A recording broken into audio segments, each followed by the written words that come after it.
This morning on my Twitter feed, somebody wrote, or the majority of Canada has become tired of the antics of the lunatic fringe. Could it possibly be the majority of one of the best educated countries on earth is aware the convoy's demands are political and not about rights? Well, okay, point taken.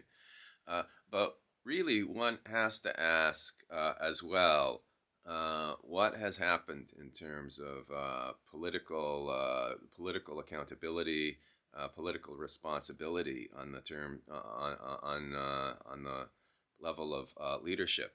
A lot of people have criticized Mayor Jim Watson, Mayor of Ottawa, Premier Doug Ford, Premier of Ontario, and those criticisms are perfectly valid.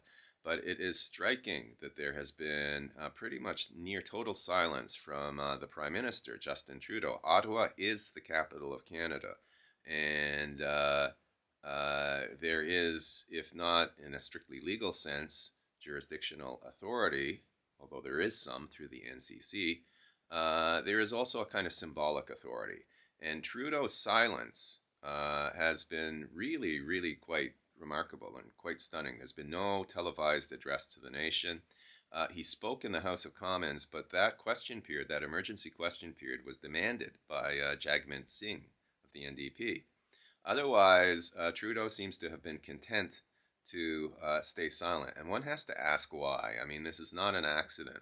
Obviously, the Liberal team has made a decision that this is the best course to follow.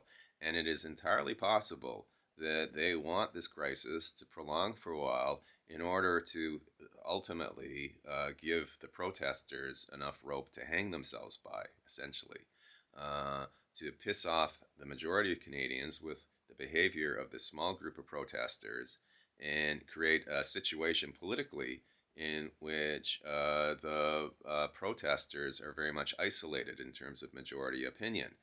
It's a defensible, logical strategy on one level, on a purely strategic level, but it does raise serious questions about where the Liberals are coming from, and it's something that we need to discuss.